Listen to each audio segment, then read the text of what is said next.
فرماتے ہیں کہ جب اہل جنت کو ہم جنت میں لے جائیں گے تو وَنَزَعْنَا مَا فِي صُدُورِهِم مِّن غِلٍّ، ان کے سینوں میں کوئی اگر چھوٹی موٹی کدورت ہے تو ہم وہ نکال دیں گے۔ جنت تک پہنچتے پہنچتے ان کے دل ہر قسم کی کدورت سے پاک صاف ہو چکے ہوں گے۔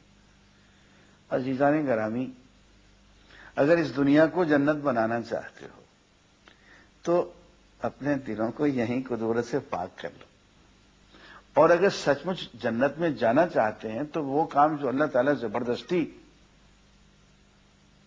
تم سے کروائیں گے کہ دلوں کو کدورتوں سے پاک کریں گے، میاں وہ اپنے آپ ہی کر لو تاکہ جنت جانے کا راستہ اور کھلا اور آسان ہو جائے۔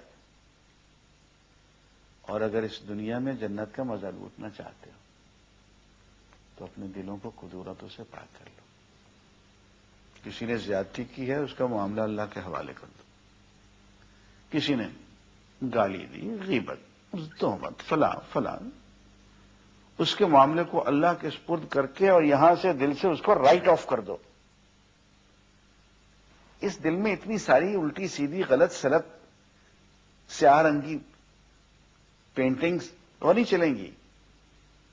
فتوح الغیب میں شیخ عبد القادر جیلانی رحمۃ اللہ علیہ لکھتے ہیں کہ میاں یہ دل اللہ کا گھر ہے تو اس کا دربان بن جا، اس میں سوائے اللہ کے کسی غیر کو آنے ہی نہ دے۔ یہ قدورتیں سب کی سب غیر ہیں، ان کو ہٹانا پڑے گا۔